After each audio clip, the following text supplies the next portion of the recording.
Good morning, welcome back. This is Daybreak and thank you for staying with us here on the broadcast. We welcome your contributions and feedback. The hashtag on Twitter is Daybreak. The SMS code is 22422 at Citizen TV Kenya and at Ayub Abdikader. With me in studio is the lawmaker representing Mukurweini constituency in the county of Nyeri, John Kagushia. Good morning.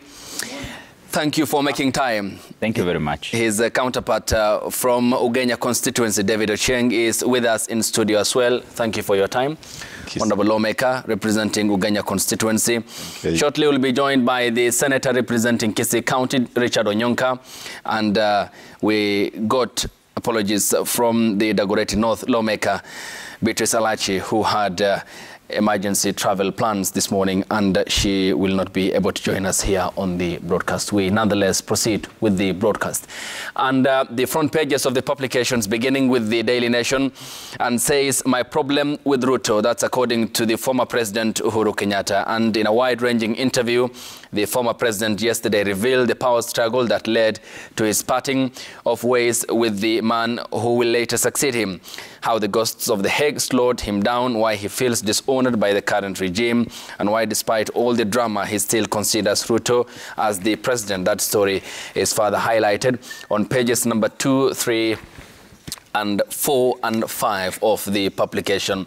And he said, "On handing over power, my administration orchestrated and planned the transition. I played my role very well and even welcomed the new president for a tour at State House."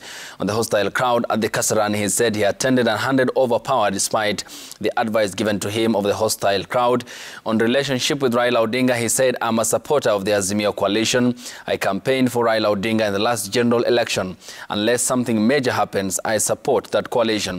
On the empty coffers at the National Treasury, he said government revenue comes in and goes out immediately. There's no store for money at the exchequer. Kenya, he said, does not have a sovereign fund.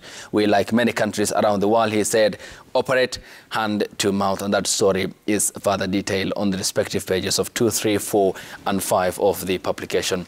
It's the similar headline on the Standard front page. It says, "Power is temporary. Uhuru now tells Ruto." And in a candid interview, the paper says on the front page, the former president says he wonders why the current administration is going after him and his family in spite of handing over power in peace and retiring. He says the government should focus on working for the people. That story is further highlighted on pages number 5, 6, and 7 of the Standard newspaper. Beginning with you, Honorable David Ochieng, what do you make of the former president who, according to the paper, was smoked out from retirement by the Ruto administration and clearly exhibiting from the body language of the paper, as per the transcript provided here, frustrations and calling out the current administration? Thank you so much, Ayub, and good evening, good morning, viewers. Ayub, the position of a former president in our country has always been a very honorable position. Almost to a level where we've always put them beyond the normal legal rigors. And over the years, it's also been agreed that when someone retires, they are let to retire. They're allowed to enjoy their peace, and we let bygones be bygones. Okay. We've done that, at least in my lifetime. I've seen Moi, who was very powerful, lose power, and Kibaki saying, we'll let him relax and watch as we govern the right way. I saw Kibaki leave power, and he was let alone. He went into quietude and, later, fortunately, died. And so we've treated our former presidents, in my opinion, with a lot of respect, dignity, decorously, and in a manner that befits that position. What's happening today, I believe, has its foundations in the fights that there were just before the last government was formed. Okay. And so we cannot bury our heads and say that, this is unusual, this is a continued war of Jubilee. Okay. And I'm certain that along the way, somehow, Senate will have to prevail. I believe that the president the former president who has now spoken and expressed his anger and disgust at the way he's being treated, and the current president, who has also expressed the fact that he really respects the former president and would want him to be treated the right way, will come to an amicable solution. The problem we have today, Ayub, is that in Kenya, we never go to elections and have transitions in a manner that allows the person who comes in to lead. Okay. And so the continued politicking since the last elections, it's what is causing these problems. I'm certain that what's happening now could have been dealt with in a different manner. I believe so. If it's a matter of guns, if it's a matter of this funding of the protests, I believe that we should have handled this differently. We cannot go the way we are going and hope to have a country that is held together by law, by social decorum, by cultural decorum, and above all, we have only one country. And I'm happy that the former president says that he recognizes Ruto as his president. Ruto recognizes him as the former president who should be respected. I want to plead with the two of them this morning. They are the adults in the house. It doesn't matter what their handlers say or do. It doesn't matter what President Uhuru's handlers say or do, or his political coalition does. It doesn't matter what President Ruto and his political handlers do. The two of them are the only adults in the house. They should talk to each other and spare us this kind of drama. And when you talk about the recognition yesterday that was made by the former head of state of, despite having a presidential candidate he supported in the last elections, that Dr. Ruto is the president of the Republic of Kenya. Of course, that is the legal process that it all happened. However, there are accusations made by high-ranking government officials in the top echelons, including some who sit at the National Security Council level, who have said that the former head of state is bankrolling the opposition protests. And you have mentioned funding element in your submissions this morning. I mean, is there credible evidence that can clearly showcase that the former head of state is funding the opposition in their protests? I've also had these accusations. And, you know, where is the smoke, sometimes there's fire, Ayub. The body language of the former president has been belligerent. You know, a person who doesn't want to rest, a person who wants to cause trouble. I mean, there's a level at which I believe that whether intentionally or by nudging from his friends, he's being forced back into the political arena. And I only wish he could avoid that temptation. Because, you know, when things go haywire, the person who should be running to is this gentleman here. When things don't work in this country, the most elder statesman now we have, regardless of age, is Uhuru Kenyatta. And so we must put him in a position where he is our first port of call in terms of unity, neutrality, impartiality. So I would urge the former president that much as he retains his right to politics, much as he retains his right to do whatever he wants to do with his free time, he should provide us with that good office. That I'm a former president. This has always been the office where, when things go haywire, we can always go back. And you can see the kind of work he's doing in the region. So you're pointing to the well of wisdom that we ought to be, the country's leadership, to be drinking from in terms of advice. Again, you acknowledge his rights to association, which he, on Friday night, when he had intervened during a raid on his son's home, he said, don't I have the constitutional right to associate and call whoever I want and be with them? I mean, you acknowledge that, isn't it? Like I've told you, Ayub, I do recognize, but you and I and Honorable Kagusha here today do not sit in the prime position where President Uhuru Kenyatta sits. He is the only living former president we have. He is the only person who I can tell you today William Ruto should be listening to. Because he occupies a hallowed position of a former president, and we know how hallowed this country has treated the former president. Even if they, however wrong they may have ruled, once they retire, we allow them their peace and quietude. And I wish the president could also put himself in that situation where, when the country needs him, because, you know, we cannot be having a place where, there are protests in Nairobi. You're being accused of funding this protest, and we see you in Congo trying to create peace. It is inimical. We'll talk about what we hope should be happening We will expound more about the role that the former head of state has played, especially in reconciling the warring parties in the Democratic Republic of the Congo and also in Ethiopia, where he had reconciled the warring factions, the federal government of Ethiopia and the Tigray rebels in Ethiopia, up top the country. Honorable Kagushia, I mean, what then informs the clear dichotomy and difference between Uhuru Kenyatta, the peacemaker abroad, and Uhuru Kenyatta, who is accused by the government and senior government officials back at home, meddling in domestic affairs and accusations leveled against him of funding the protests by the opposition? I mean, what informs that position, especially that coming from ranking security officials in the country? It's basically hypocrisy. There's a lot of hypocrisy with some of the leaders you're seeing here. President Ruto did extend an olive branch to his nemesis and his predecessor, Uhuru Kenyatta, on his swearing in at Kasarani. And he did appoint him as the emissary, as the peacemaker, diplomat #1 in the region to help in, with the regional peace. That was a direct appointment that was done on the swearing-in day by His Excellency the President William Ruto. And this was really an olive branch to Uhuru Kenyatta. And what Ruto meant is, yes, we've been in this struggle. You opposed me, I defeated you, but even with that, I'm still ready and willing to accommodate you as a former head of state. And even amidst the calls by the close allies of William Ruto to sack and remove Uhuru Kenyatta from that position, he has completely declined. Uhuru Kenyatta spent 5 years creating narratives that did not add up and that never won him anything.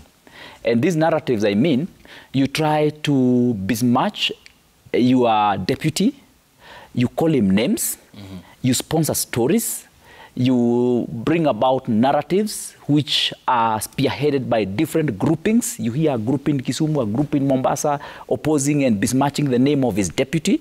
He did that continuously for 5 years to spoil the otherwise good name of William Ruto.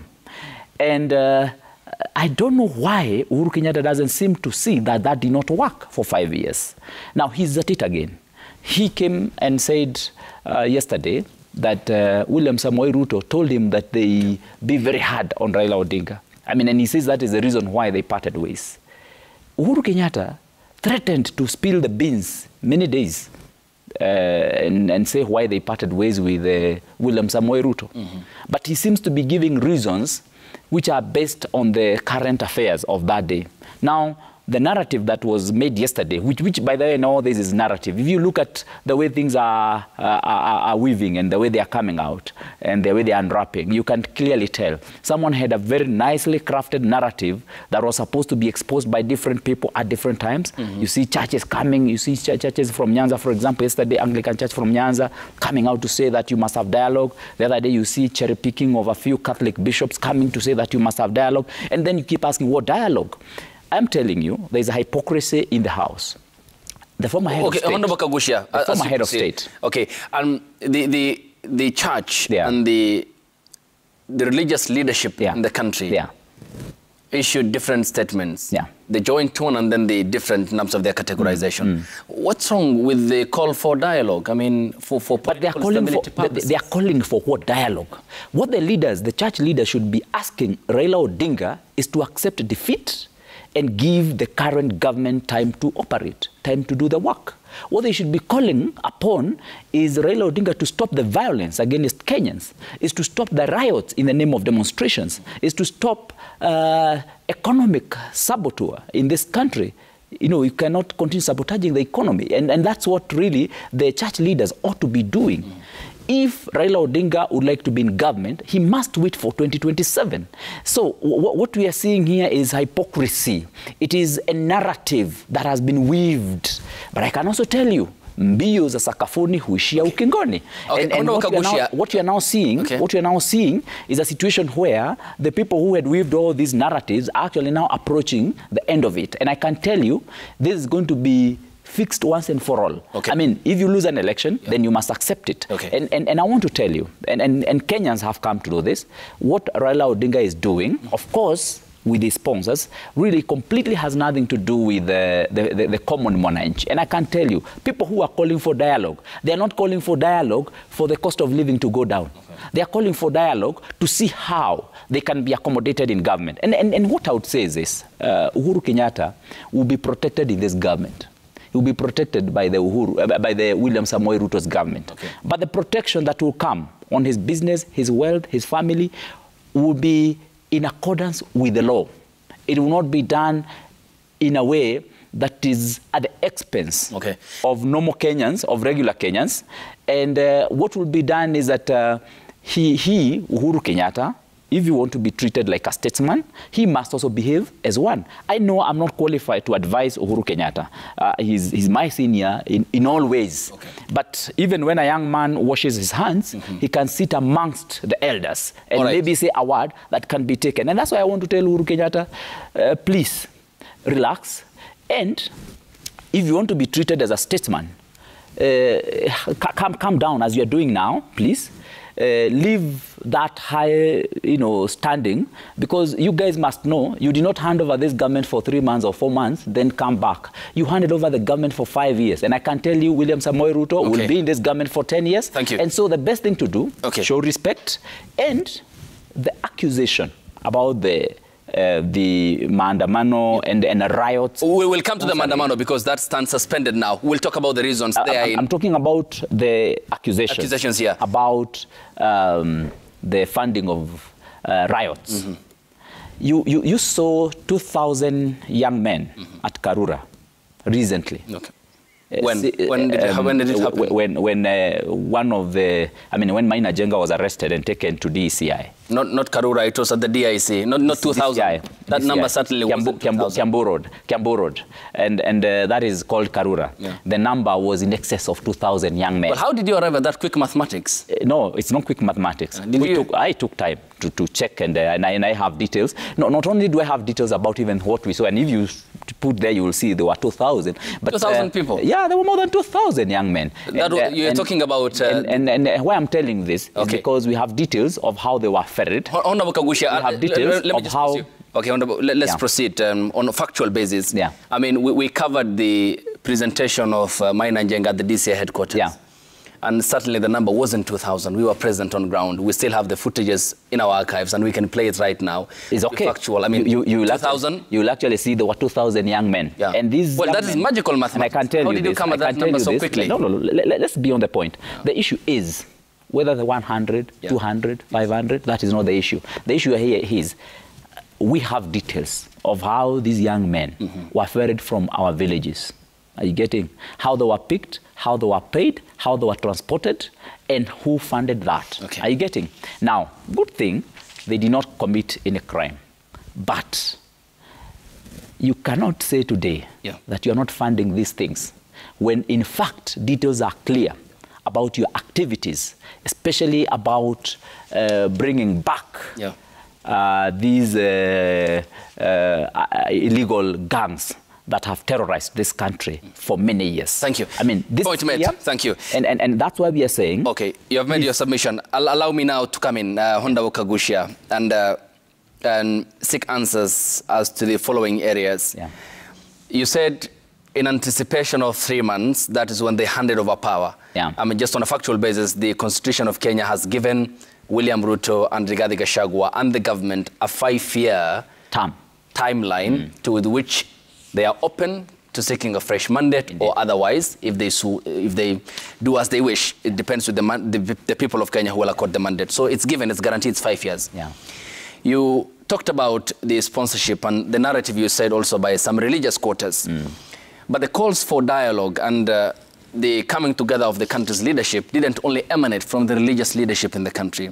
The diplomatic envoys also had issued a statement calling for a rapprochement between the country's leadership and cool the political temperatures. Were the diplomats, who are foreigners as well, sponsored for that narrative by the former president? You know how these things work. And that's why you call us here, because we are analysts. Yeah. We analyze things from a broader perspective. The whole of this began from a letter that was done from Geneva. And this communique that was done from Geneva is well instigated by the system. You remember we were talking about the system in the last election? By the system? I mean, the UN is an independent agency. No, come on. What do you mean in terms? No. You mean the content of the letter? We have Kenyans who are also serving in these diplomatic missions. Okay. And you remember recently, one of the very senior ranking UN deputies actually besmirching the name and the image of our president in a foreign independent body, agency. You know, that happened. It was revealed. And again, also, someone in Geneva who was sponsored by the last regime, the handshake regime to Geneva, did originate a communique which fell on some of course, some of the diplomats who may not have understood some of the intricate issues of Kenya. And then they were responding to that. I can tell you that is a fact. Now, my brother, what needs to be done, and I like the modesty in which my brother Ochieng does put it. Yeah. Everyone needs to come down from their high horse and come back to reality. You see, the imagination that power was handed over for a few days. You remember guys saying that they will march to State House and they will dislodge William Ruto. That really was what was in people's mind, that it is going to be a short stint and then they will come back to government. If you listened... How will they come back to government? I mean, explain to me on a factual basis. Because, no, they said it. Okay, Honorable Kagush Jesango, you are a lawmaker. You're not just giving me analysis of political developments in the country. You are a lawmaker who sits at the National Assembly. And clearly, as I've mentioned, the Constitution does provide a time limit for a government at any given time. Whoever leads that government, that timeline is 5 years, subject to renewal by the Kenyan people. When you talk about on assumption that they will get to government again, what does it mean then? Because the provided for process is, number one, that after every 5 years we hold elections. Number two, after that cycle, then Kenyans will head to the ballot. I mean, what are the other means that you are not telling in your submissions? I want to understand. Did you hear the Azimio Brigade? And by the way, when I say Azimio, you need to know it is ODM, the ODM Brigade. Did you hear them mention an issue like they're going to march to State House and dislodge the president? Have you heard them say this is an illegitimate government that they don't recognize and that they will do away with in the shortest time possible? Did you listen to an interview, I think yesterday morning or the day before, actually I think it was yesterday morning, by Kioni, who said that they dislodged Moi after 10 years and after they had made noise for about, I don't know, he gave analogy and he said in this government now we have made noise for 8 months and he clearly says that the government will not go for 5 years term. I mean, that is the challenge we are having. We have people who are totally in denial. People who do not believe that they did lose an election. People who believe that there will be a way that they would dislodge this government illegally. And that is how they were fomenting what they were calling a revolution, which Kenyans are wiser and know and they do not follow. And that is how they wanted to come to government. Now, the other way they also want to come to government is through the back door to share power with William Samoei Ruto. And I know one of the reasons why, for example, some of those guys would be wanting to come to government to share power is so that they can have protection of their businesses. And that's why I've said they should not be worried. Their businesses will be protected. But the only thing that will not be done is that the businesses of the elite will not be protected at the expense of regular Kenyans. Thank you. There must be a level playing ground in business, in banking, in whatever engagement that there is in Kenya. There must be a level ground for everyone to play. And that is why if you're told to level the ground and if you're told to now behave as any other Kenyan and do business as any other Kenyans, then you shouldn't protest. Thank you. The rule of law applies across the board and applies to all. Briefly, Honorable Ochieng, on this whole issue and scenario, it paints a picture that isn't so well about the country's political situation. You look at the reasons, for example, or what informs majorly why investments or investors would want to come to the country, it's political stability. The head of state has spoken about that very categorically, and that it's for political purposes and stability that his government will be prioritizing. On the other end, there are accusations leveled against the former head of state and the opposition leader for causing violence and chaos, which the government says is meant to drive away investors and create fear amongst the Kenyan people. I mean, doesn't all these scenarios point to or drive the country in the direction of uncertainty and perhaps creating an image that isn't so healthy about the country amongst its peers, the community of nations? Actually, what worries me most, Ayub, is where Honorable Kaguchi has left. There's a sense in which someone thought that you could use the cost of living argument to topple the government. It's not a hearsay. It's not a rumor. There are levels at which people think that this government is socially grounded, that you can actually topple it. And I just wanted to just add on what he has just said, that it pains me this morning that, and you don't want us to discuss it, I'll talk about it, that people have lost lives, Kenyans, even police officers. You know, sometimes you think it's only Kenyans who are protesting. Even police officers have lost lives. Some of them are in hospitals today because of things that could be spoken about, things that we could have dealt with the way you are dealing with us this morning. We can talk about some of these things. But the biggest issue that I have today on the question you've asked is countries are built, Ayub. Countries are built, and in some situations, built very painfully to levels where they reach. If you know the sort of America, the sort of Singapore, the sort of Malaysia, all these countries that have gone to a level where they are today, they are built on the backs of citizens who are willing to make sacrifices. They are built on the backs of citizens who are willing to respect the law. They are built on the backs of plans that are executed based on a people's common agenda. Now, in the last 8 months, we all know that the whole world is grappling with recession and economic downturn, not just Kenya. But every country within its own jurisdiction is trying to make sure that things are better. Okay. And we are in the same situation. We as a country are trying to make sure that things are better. Look at the month we are in, July, August. I happen to have been in Middle East this last week. And tourism is booming. People are moving across the world and the economies are picking up post-COVID. Kenya is also doing the same. We are just picking up. If you know, for example, the numbers that are projected to come in this country this month, next month, and September for tourism, they are huge. They are not 1,000 people, 2,000 people. It's a huge number because we have things to sell in the tourism sector. Okay. But tell me, who will come here? If on a day when Kenya and US are signing a trade agreement, we are on the streets. On a day when the president of Iran is trying to get in here to talk to us and see what we do, we're on the streets. Who will come here? Ayub. All right. Honorable David, you asked a question. Okay. I want to hang on. Because you have mentioned a very important point that needs clarification and clear answers to it. Yes. What you're talking about, in essence, is nation building, which needs statesmen, not weak reactionaries. But the problem in this country has been the chaotic messaging by the political class, you members of the political class. I mean, since independence, Kenyans have played their fair share. They paid their taxes for the past years that we have been independent as a state. The problem that you have mentioned of nation building rests on the shoulders of the policymakers and those who are in power, because you're exercising a mandate, a delegated power on behalf of the Kenyan people. What fair share of responsibilities will you, Honorable Kagushia, and the 416 members of the bicameral parliament, the judiciary, and the executive will take in why Kenya isn't amongst its peers in terms of development, economic progress, and political stability? Fair share of national building is not shared by the leadership only, by the way. It's shared by the whole country, and that's why you see people are given a chance to speak on everything else and elect leaders. So national building is everyone's responsibility.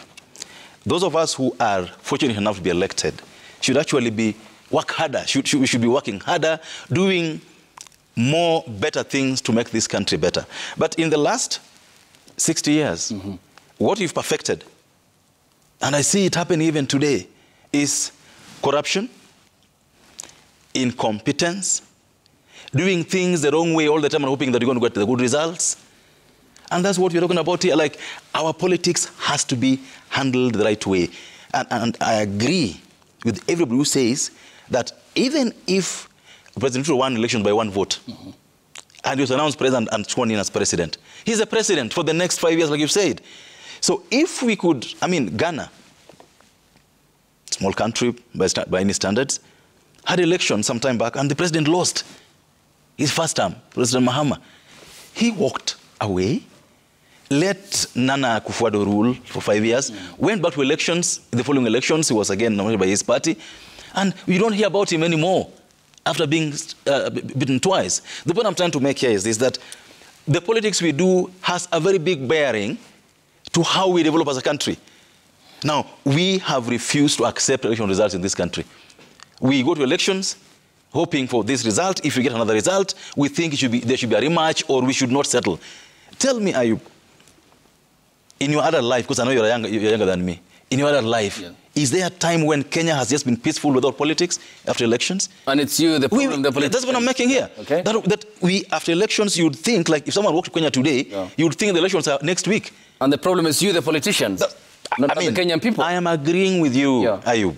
Then what's fair share of responsibility? But that's what I've just said this morning. I mean, if you allow me to answer. Allow me to answer the question. You can't just use the Kenyan people as a punching bag. That's a craft that... I think I've just taken responsibility as a leader, Ayub. Yes. If you're listening to me... Okay, because I want to bring in... No. I don't want to move without getting a clear answer, because the Kenyan people is the avenue with which they want to understand more from those who are in policy positions. We can't be 50 million people who are stashed in parliament, for example, making decisions. That's why you... Kagusha, as I've mentioned, 416 members of the Parliament have been given the mandate. And you're talking about corruption, you're talking about patronage, you're talking about incompetence, yet it's you, the leadership of the country, as to why we are here. That's why I've told you that I, as David Ochieng, accept that responsibility. That there are ways in which our leadership over the years has not risen to the occasion. I'm agreeing with you totally. That it's a level at which the leadership that we've had over the years, not the presidency, not the judiciary, not parliament, all of them, in my opinion, we have not risen to the question and said, look, we have a job to do. Can you do it the right way? And your diagnosis is right, in my opinion. The fact that we've put politics ahead of economic development, we've put politics ahead of everything else, and that's why Kenya is the only country where people resign from very well-paying jobs in private sector to run for political office, because it pays better by corruption. It pays better. No one is going to demand better services from you. And that's what I'm saying this morning, that even as we point at William Ruto's eyes to govern this country well, even those in the opposition must know that we only have one country. And you cannot ban it in Mlolongo and hope that in Mai is going to grow. We cannot be banning the country in Mombasa and hope that in Kisumu is going to grow. We must reach a level where we say, yes, we have ambitions. We want to lead. I want to be MP, someone wants to be governor. But after elections are done, can we go back and say, can we now do the work of nation building? And this will not, I want to end this point by saying this, Ayub. This will not be done by trying to score cheap political points. Because what's happening today, and you've spoken about the church, you've spoken about Uhuru Kenyatta, you've spoken about William Ruto, what's happening today in this country is that we are not agreeing with one single fact, that we need to lower the cost of living so that Kenyans can feel as part of this country that they're being heard. Thank you. You're watching Daybreak. When we get back from the break, Honorable Kagusha and Honorable Ochieng, we proceed with the discussion, including the suspension of the opposition protest by the Azimio Coalition political party, citing what they said will be a day to mark in honor of the victims of police brutality in the previous protests in the country.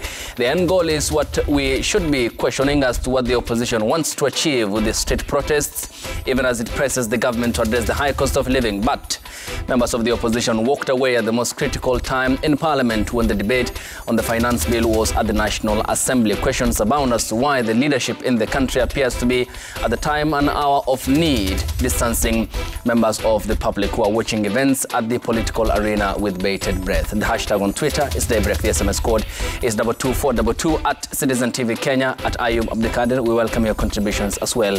Later, we'll sample them. This is Daybreak.